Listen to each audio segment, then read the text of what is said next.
Welcome to the Stop Over Drinking and Start Living podcast, where high-achieving, goal-oriented rebel women come to learn how to live a vibrant and fulfilling life without requiring alcohol to get through it.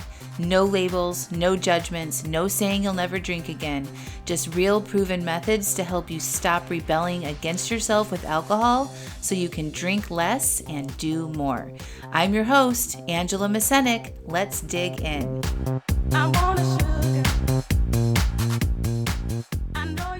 Welcome to episode 328, How to Recognize If Your Addicted Mind Has Taken Over. Hello. Welcome back to the podcast. How is everybody doing this week? Things are rolling along over here. And I've been observing my own mind and my own feelings so much. I do that on a regular basis. I think it's actually fascinating to observe myself, especially when I'm triggered around something. And a lot of times it's like, I'm in the trigger, I'm feeling all irrational and upset and anxious or whatever it is. And then as I come down from that, that's when I get a lot of awareness. Sometimes when I'm in it, it's really hard to dissect it.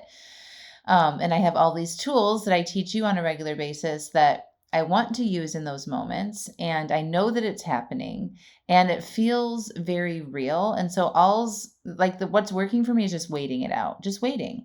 We don't make decisions when we feel super triggered or urgent unless there's actually an emergency that needs to happen. So that helps me protect myself from doing rash things when I know the best thing to do is to wait and to settle and to get clear on things instead of making decisions from a fearful, anxious, worked up place. So, and it reminds me of what I talk about in your mind when it is addicted to alcohol, right? So your mind is going to tell you a lot of stories about drinking, especially if you have made some goals, right? So say you want to reduce how much you're drinking and you only want to drink 2 drinks on the weekends, okay? But you're not there yet. That's your long-term goal. And you have your drink plan and you're plugging along and, you've got your alcohol-free days and, you're doing the work and et cetera, et cetera. And then maybe something comes up and you get an invitation midweek to go to a party or a restaurant or some sort of celebration, right? And there's going to be people there, friends, family, whatever, and there's going to be alcohol. And your mind tells you that, oh, well, I should, I want to think about having a drink here. And it's really not in alignment with your goals because you had already decided that you weren't going to drink during the week. Okay. And so I want to help you recognize how your addicted mind can take over and make all the case for why it's fine if you plan your drinks. And just so you know, it is fine if you plan your drinks. There's no morality around this stuff. You're not good or bad if you change your plan. Okay. I just really want you to understand that. This is more about recognizing your own mind and its patterns and how to see when your mind is trying to get you to do something that you really don't want to do. You've already decided with your rational higher self that has clear goals and intentions and has a future relationship with alcohol that it's trying to achieve. It's already decided what it wanted to do during the week. And now this other opportunity has popped in and your brain is offering you all these ideas about how you can plan your drinks or you could have drinks. And you can decide to do that at the end of the day, just so we're clear. You guys are in charge. You're adults. You can make your own decisions. But I think backing it up and looking at and recognizing when your mind is going in this cycle. Because if you can recognize it and you can write it out and you can stay with your original plan, whatever that is, you will get to your goals a lot faster. And you will see that it's not so terrible not to drink in a social function, and you will build stamina and strength, and you will increase your capacity to do harder things in other areas of your life when you practice this. But your mind is so, so powerful, right? It directs us in so many areas, right? And in the ways that we want to go, the decisions that we make, future plans, right? Our mind is very, very powerful. And your addicted mind is also very, very powerful, and it will convince you and tell you a story that it's no big deal to plan your drinks or break your plan because you want to have drinks out socially or whatever the situation is. Maybe you're going on a trip, or maybe you want to switch your strategy midway through. Say you've been working on, like, you have a monthly goal, right? And you have this very specific monthly goal that you're working on with alcohol. And maybe you have a setback at the beginning of the month, and now your brain is like, this is too hard. I want to change my plan. This goal is too lofty. I think I'm biting off more than I can handle right now. Does that sound familiar? Anybody? And then this is part of your addicted mind, right? It's just telling you that, it's convincing you or telling you some story that you're believing about your own capabilities or about the experience you're going to have if you don't drink, or that you're going to suffer in some way. And just so you know, this is absolutely normal. There's nothing wrong with you if this is happening, okay? This is what we've trained our brains to do over time. It's basically like a pattern survival. So it's emotionally driven, reward seeking, and often impulsive, even if it's a few days in advance of the set event that you'd like to drink at, because it wasn't what you were considering when you were setting up your original goals, when you were thinking through with like your strategy part of your mind, right? This is, okay, this comes up and now I'm changing my mind. That's how you want to recognize it. You know your original goals, whether they were for the month or for 6 months or for that week. You all know what those are, especially if you're working with me. And if you don't, we need to talk and we need to make them. But if you know what your goals are in the short term or the long term, and then your mind is offering you an opportunity to go awry, this is what I want you to recognize. Could this be your addicted mind? And I want to offer you, it probably is, right? It's got this attachment to the alcohol. And we know it has an attachment because it's now delivering you all of these thoughts about why it's okay for you to do this and justifying things, right? It might even sound totally fine. Like, oh, I just want to relax and, connect with my friends. And, one drink isn't going to hurt. I'm not going to feel hungover today. That's really the main goal, is not to be hungover, right? It can sound beautiful. And just recognize that that's not what was on your original intention or your original goal that you have already decided on. So when you notice that, just take pause, like question it, like, oh, I recognize that I'm thinking about doing something that really isn't in alignment with the goals that I have. And if you can be honest with yourself in that moment, you will have so much power, even if you decide to deter from the original goal. Okay, that's also okay if you decide that. But I want you to see it from consciousness. I want you to see it for what it is, and then decide with all of the information that you have ahead of you or in front of you now, if that's really what you want to do. And then you can evaluate, did that work for you or did it not, right?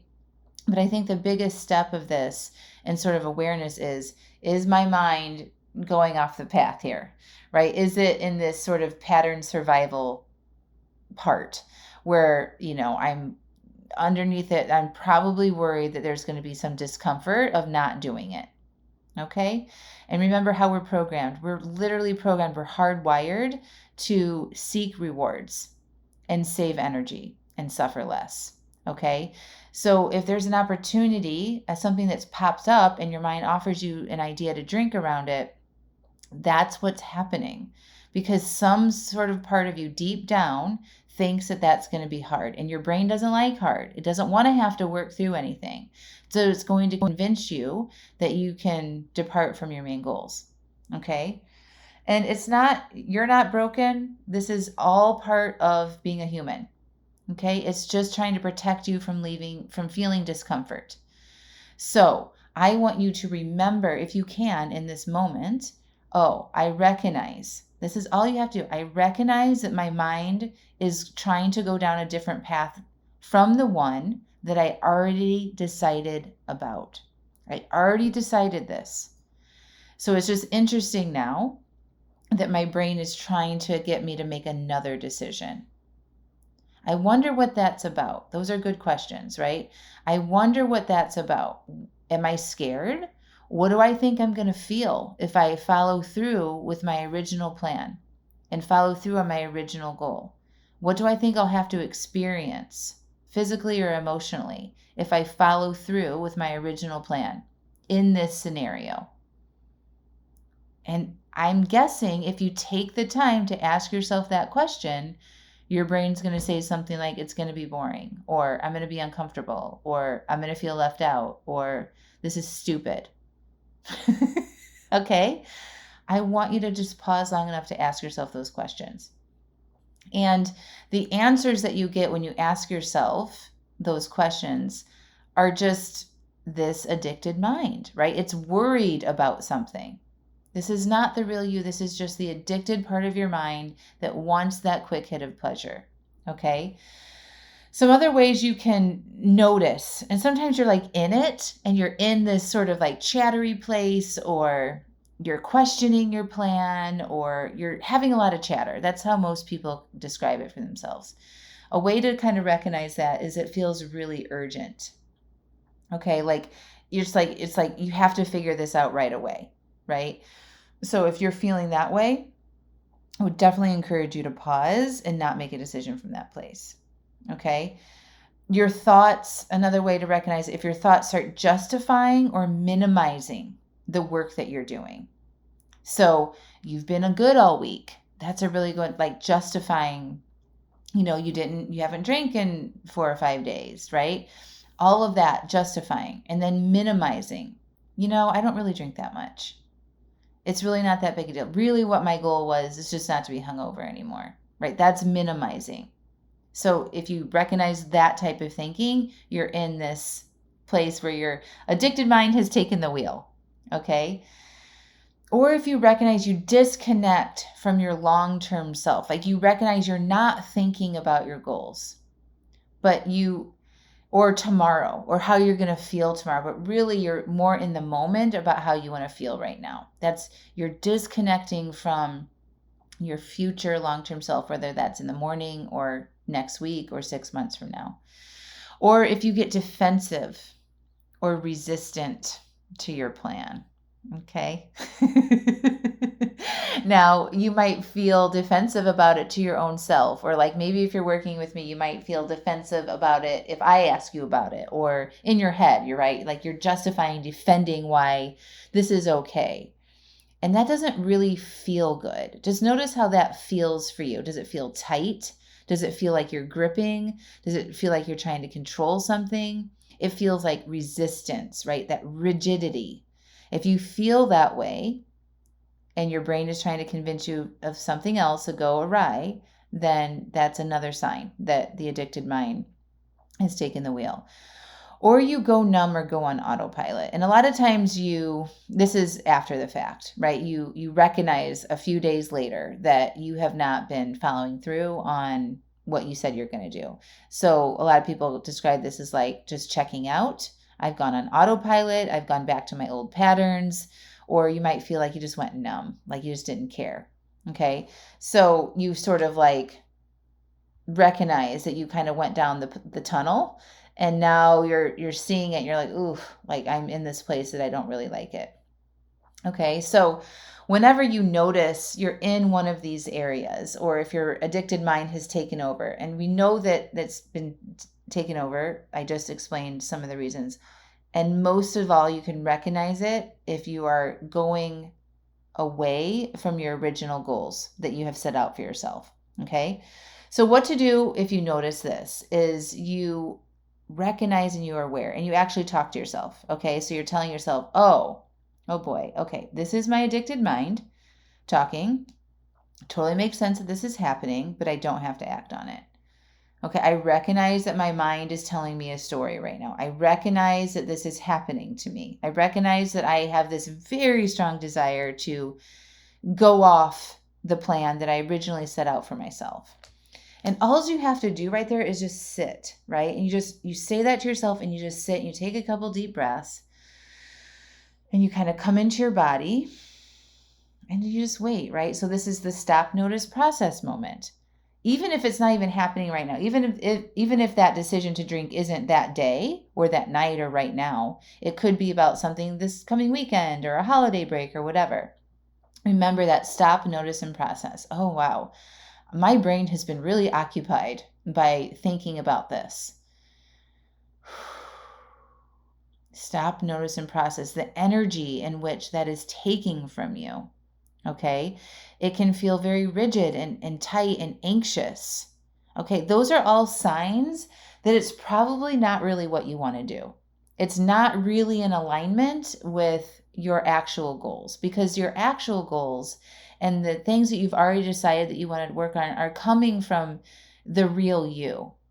Okay, the addicted mind is telling you to break your plan, and usually that doesn't feel great, right?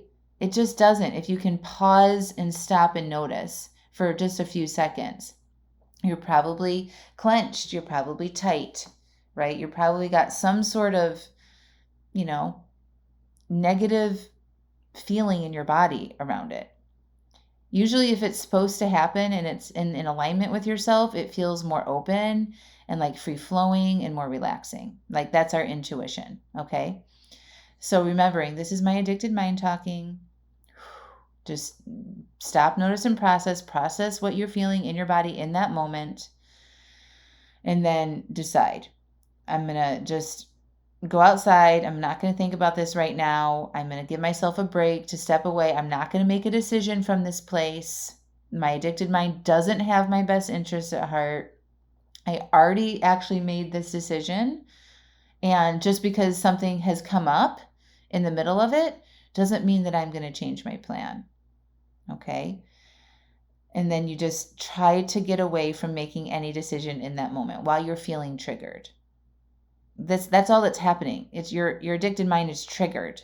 That's it. And so we don't want to make decisions around that, because when you do, it just reinforces the behavior that you're trying to change. That's really all that happens. It delays your progress. Nothing bad is going to happen to you, You're not like going to lose morality, like I said, and it just makes this process go on longer than it really needs to. So I just want you to be aware of this. So whatever the story is that you're telling yourself, notice how it feels. Does that feel good? Do you like that story? Okay.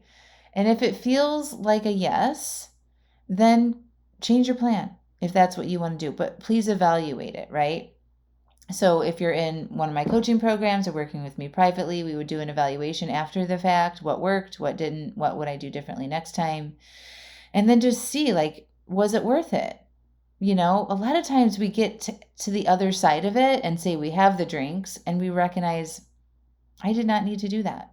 That did not do anything for me, right? And sometimes you have to go through that a few times, more than a few times, to really understand and to help you see that information very clearly and experience that before you are ready to be like, you know what, I'm willing to work through the discomfort of this. This is a temporary thing that my addicted mind is trying me to do, my old pattern, and I'm just going to try not doing it today and see what happens, right? So sometimes we have to go through it, but you're better at doing it if you can recognize it happening, even if you follow through on it, even if you're taking action from your addicted mind. At least you've gotten awareness and you can recognize when you're going off the script, right? When you're going off the plan, you can recognize it happening, and then you can decide with consciousness, okay, I recognize that this is what my brain is doing and I'm still going to do it. Then you have a little bit more power. Instead of saying, I don't know what happened, I just went into my old patterns. No, I recognized that my brain was going off the charts and I decided that I was going to do it anyway, and I own that.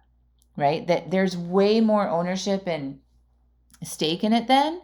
And then you have way more power in deciding what you can do differently next time. Right? So we got to own that. And it does just help you. Like I was sharing at the beginning of the podcast, ups and downs happen in life.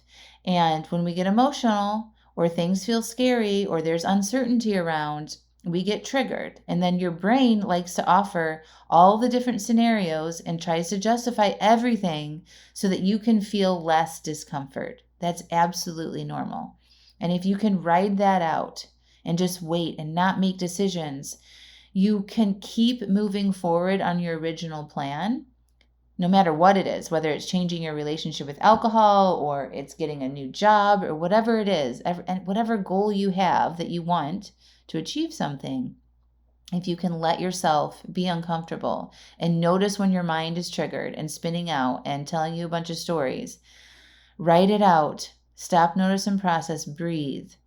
Even if you can't control the spin in your mind, it is temporary and it does die down if you can be patient enough. Okay, usually the next day, it gets a lot better. And then maybe something in your circumstances have changed. A lot of times things just get resolved on their own. You know, so if you were worried about the event midweek or whatever, and you're all worked up about drinking, I can't tell you the amount of times clients come and tell me, they're like, oh my, yeah, we went and my friends didn't even drink that night. And I was all worried about it for no reason, right? Almost changed your plan, or did change your plan. Let things naturally work out on their own. Don't make reactive decisions when your addicted mind is spinning out and it's taking you away from your goals. If you only remember that, and you can remember some of these cues to recognize if you're in the addictive mindset, again, I'm going to repeat them. Everything feels urgent. Okay. You need to figure this out or you're going to miss out on something. That urgency around the decision is a really good sign. You have justifying or minimizing thoughts. So justifying is, oh, I've been so good, I haven't drank in 4 days. Minimizing is, I'm doing so much better. I don't, it's okay if I do this, right? You're minimizing the need or the desire to change your relationship with alcohol and telling yourself it's not a big deal.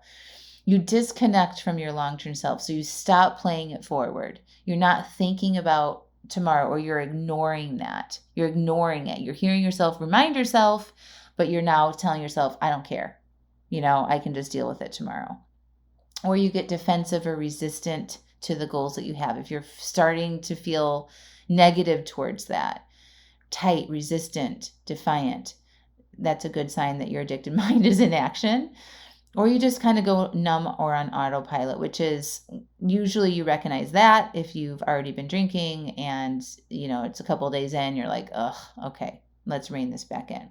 So those are the signs, right? Usually you get triggered around them to be in that addicted mindset when something changes or there's an opportunity to do something a little bit different.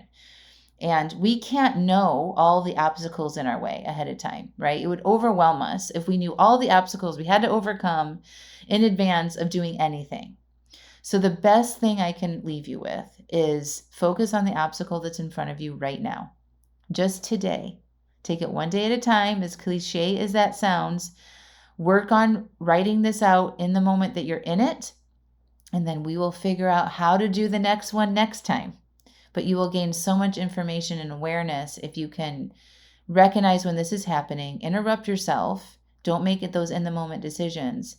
And then the next time you're faced with another obstacle, you will have this new stamina towards yourself that you can be like, okay, I can do this again. Or you can recognize it and you can shorten it a lot faster by not fighting with yourself so much. Okay?